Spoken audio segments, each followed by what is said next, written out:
that's first of all, thanks for your service and what you've done, and thank you just for sharing that, because for so many people that probably resonates for them, you know, that they've been in a situation. And when you think about it, why would you trust? And here's what I mean by that.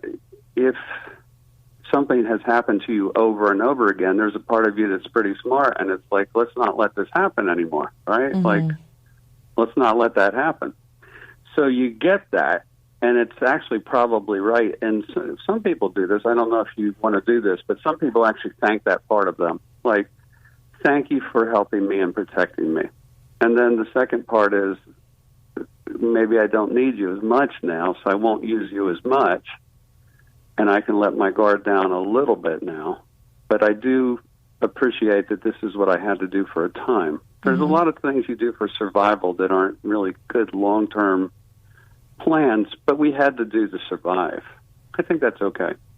Yeah, and forgive yourself, too, and forgive that part that maybe you regret as well, pushing people away or not feeling you can trust people. Yeah, I know I'm quoting Marsha Linehan, but one of the quote things she says is, people are doing as good as they can, and they can do better.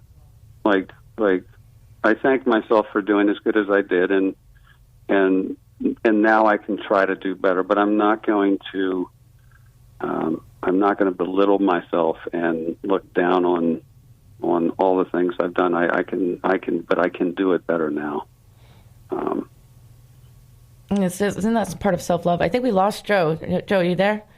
Yeah, we lost him. But thank you so much for calling in, and great stuff. And like Dr. Henry said, thank you for your service and for everything you do as an advocate for mental health too.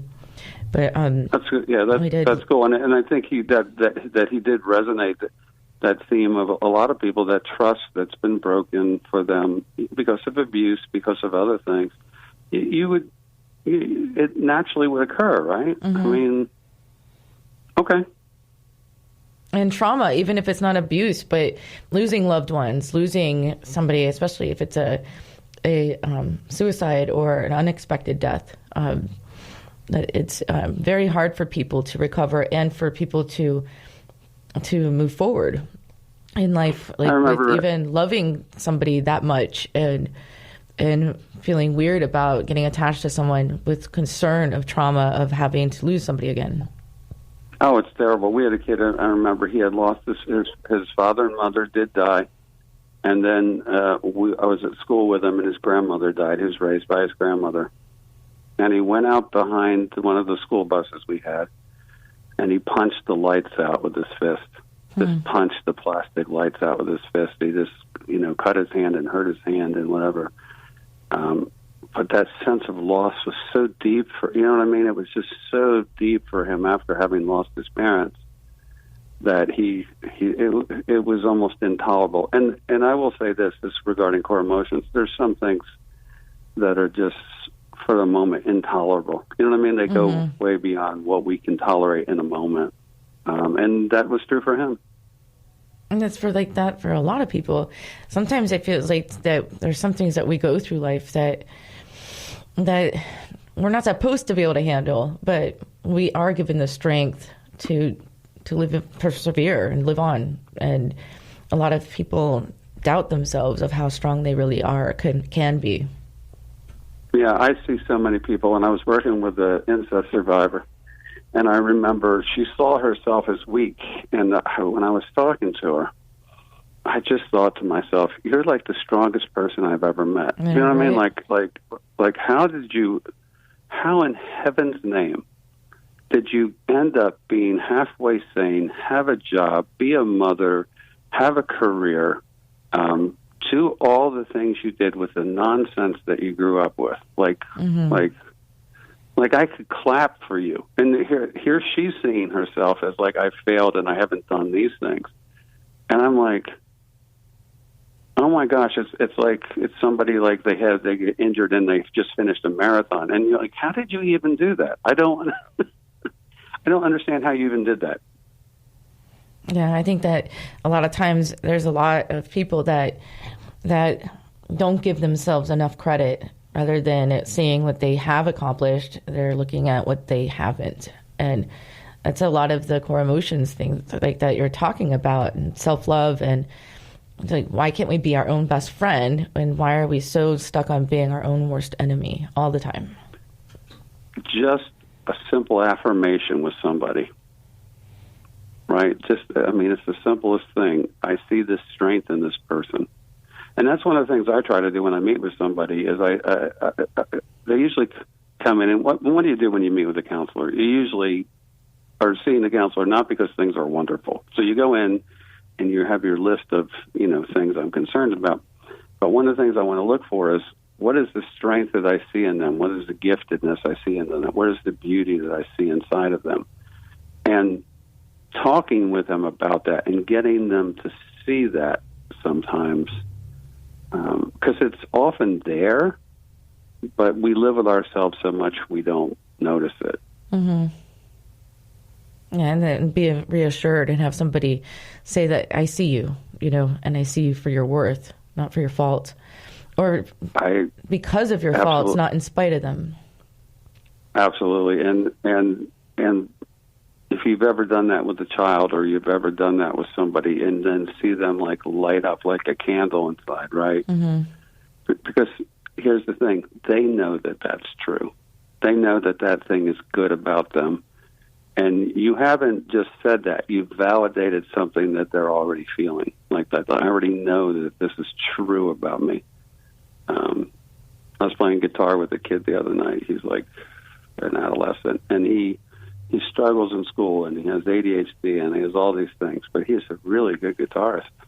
And I'm talking about him while he's playing. I'm thinking, he was playing Jimi Hendrix. And I was like, that's pretty good, actually. You know what I mean? Like, well, with ADHD, that's probably what he loves to do. That's why he's good at it, kind of like video games and things. It's not something strenuous. It lights up, you know what I mean? Like, yes, okay, a part of you, it's true. You struggle in school, and yeah, you have difficulties, and you fight with people, and you do all that. But you really are a good guitar. And I'm not saying that makes it all magical, but I am saying we have to find something in ourselves, and something in teenagers, and something in people that they're successful at and that they feel good at, because that's what we build our lives on, the strengths and the abilities we have, not the things we can't do. Mm-hmm. And they say, Stephen Hawking even says that every man needs a sense of purpose. Everyone's good at something. I mean, we can even be good at being bad at something, but everyone's good at something. You can even be good at being a bad example. No, I'm kidding. As long as we're the best at being the bad one. I don't know. Just everyone's good at something. But I mean, we do have all our qualities. It just might be that the social norm, or what. I think that's where some kids struggle in school, is because they are expected to do things that they really don't want to do. But and intelligence has such a different thing. Like, you can be good at one thing. Have you ever met the smartest person in the world and they have no common sense, and you're just like, oh my gosh, and some people are really good at mathematics and not so good socially, or they're really good socially, but my gosh, if you gave them a checkbook, they could never even figure out how to add it up, and you're like, oh my gosh, you're just terrible at that. Yeah, that would be me. we just have different abilities. Just kidding. Well, by and large, counselors they did that. If I ever want to make my class in counseling get really upset, I'll say, I'm going to give you all math tests at the end of the day, right? Because all of them, no panic. The people will go into PTSD and roll on the floor. It'll be terrible. I mean, because we're all forced to take statistics or something too. Oh my gosh. So you try to move away from that. And then we grow up and hire accountants. Right. It is what it is. That's what I did. Actually, when I was in my doctoral program in statistics, I hired a tutor. I was me too. Trigonometry too. And then I remember one day they were handing out the exams, and this teacher, he was a weirdo, but he would hand out the exams from lowest to highest.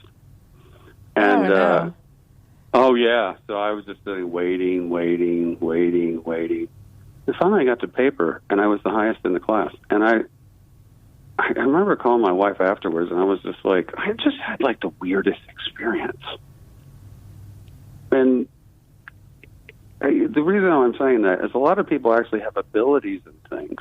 And It's the best feeling to when you have the ability to surprise yourself. I say that all the time. When you accomplish something you didn't think you could do, it's just an adrenaline rush. It's the best feeling.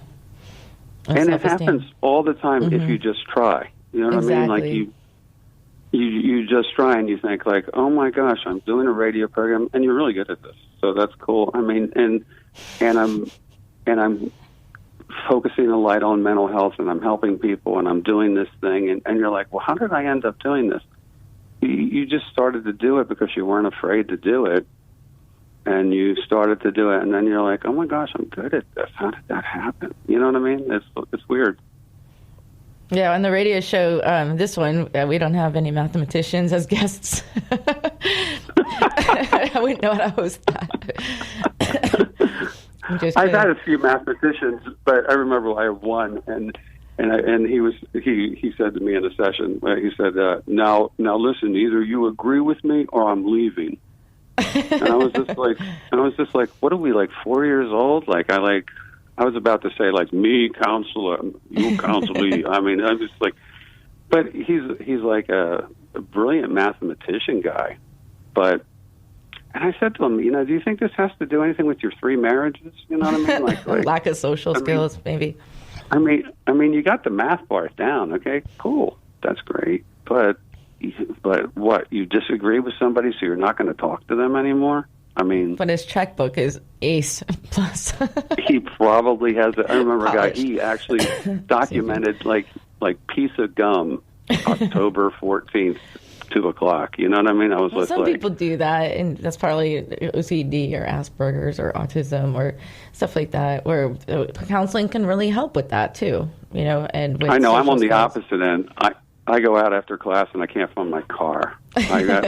I'll go around the parking lot with the clicker, kind of going. My daughter's actually a writer. She wrote a book called The Miraculous. So everybody should go buy The Miraculous. It's a great book, middle school reader. Just came out on Amazon.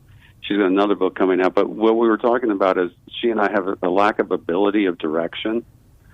So whenever we're going somewhere, we just don't know where we are. We're just like...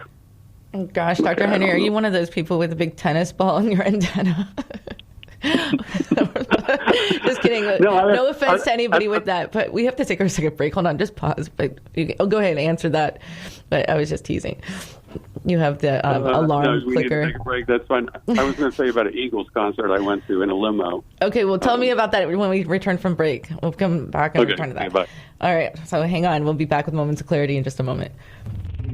We will return to Moments of Clarity with Tiffany Warner after these messages.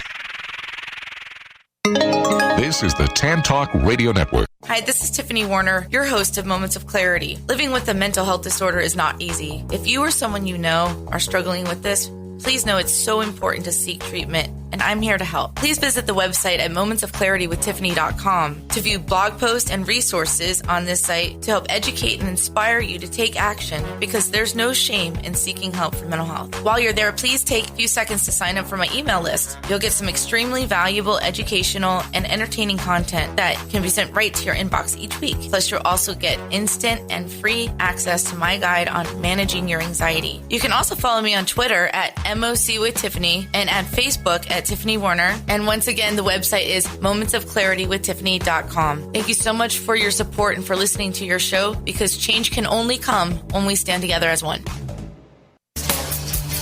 Hi, this is Tiffany Warner, your host of Moments of Clarity. I'd like to give a shout out to musician-songwriter Don Lawson, who wrote, produced, and performed all the vocals and instruments on my Moments of Clarity theme song. Don gained his inspiration as a mental health counselor himself. He's always looking for artists to record his songs, and you can hear more of Don's music at reverbnation.com/Don Lawson. You can also check him out on Twitter at Don Lawson Music. Thank you so much, Don, for your contribution to Moments of Clarity and ending the stigma on mental health. It's awesome. This is the Tan Talk Radio Network. Now back to Moments of Clarity with Tiffany Warner, licensed mental health counselor. To engage in the conversation, call 866-826-1340. Here's Tiffany. Hi, welcome back. And if you're just tuning in, this is Moments of Clarity. My name is Tiffany Warner. I'm a licensed mental health counselor, and I'm your host. My guest today was my college graduate professor, and he's just an awesome person all around. And right now he's doing